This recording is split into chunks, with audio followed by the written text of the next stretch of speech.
मैं ये समझता हूँ कोरोना काल में जो मुकदमे दर्ज हुए हैं वो सारे मुकदमे सुप्रीम कोर्ट के ऑर्डर पे सरकार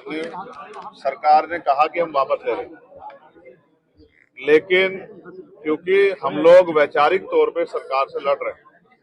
केंद्र की सरकार की वैचार के खिलाफ, उनकी गलत नीतियों के खिलाफ और राज्य सरकार की भी गलत नीतियों के खिलाफ, इसलिए हमारे मुकदमे वापस नहीं लिए। तो उसी मुकदमे में यहाँ जो साथी मेरे साथ थे, जबकि ये पूरा फर्जी मुकदमा है, झूठा मुकदमा है, उसमें वारंट हुए, उसी वारंट पे उसको रिकॉल कराने के लिए यहाँ आज आपके बीच। आज दिल्ली के जंतर मंतर पे जमीयत उलेमा हिंद और जो मुस्लिम पर्सनल लॉ बोर्ड के आह्वान पर एक बड़ा प्रदर्शन चल रहा है वक्फ बिल को लेकर, क्या कहेंगे इसको लेकर? अगर मैं यहाँ आज मेरी तारीख ना होती तो अभी उनके बीच में होता। जब यहाँ से जाऊंगा तो उनके धरने में शामिल होकर अपनी सहमति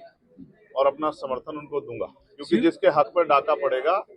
वो अपनी लड़ाई लड़ने का काम करेगा। और जिस तरह से अल्पसंख्यकों के हितों के पे हमले हो रहे हैं, जैनों के, सिखों के, बौद्धिस्टों के, ईसाइयों के, मुसलमानों के, ऐसे समय में उनकी नजर है कि कौन उनके साथ खड़ा होता है,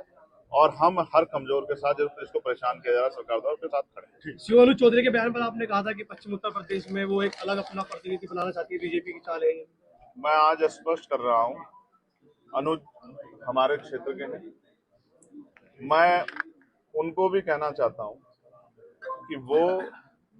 किसी सरकार की राजनीतिक साजिश के शिकार ना हो जाए। वो किसान परिवार से आते हैं, जिस दिन सरकार का मतलब निकल जाएगा वो दूध में से मक्खी की तरह निकाल के उनको फेंकेंगे, और वो जनता की नजरों में वो पार्टी बन जाएंगे, और दूसरी सरकारें जब बदलेंगी तो वो सरकार तो बदल जाएगी। तो नेता जिनके जो उनसे इस तरह के बयान या इनके बयान को जो इस तरह से जो है बढ़ावा दे रहे हैं, वो तो हट जाएंगे कुर्सियों से, दूसरे आ जाएंगे। तो वो उनके खिलाफ कोई इस तरह की कार्रवाई ना करें, इसलिए क्योंकि उनके पिता ने भी चिंता जाहिर की है कि उनको कोई नुकसान हो सकता है। हालांकि वो तो खुद सुरक्षा कर रहे हैं वहां लोगों की, लेकिन मैं फिर ये स्पष्ट कहूंगा कि मैं समझता हूं कि उनको समय रहते जो है नजर रखना चाहिए कि जो वो कर रहे हैं जाने अनजाने में उसका फायदा सरकार को हो। आपने सदन में कहा है कि ईद को लेकर के सरकार और धर्म के आयोजनों के लिए पैसा खर्च करती है, ईद आ रही है, हम देखेंगे कितना खर्च। बहुत अच्छी बात, बहुत अच्छा सवाल आपने रखा। ये देश धर्मनिरपेक्ष राष्ट्र है,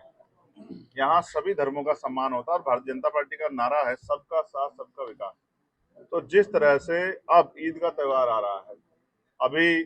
सदगुरु जगत गुरु सदगुरु रविदास महाराज जी की जयंती की उसमें तो कोई मदद नहीं की, उसमें तो छुट्टी भी घोषित जो है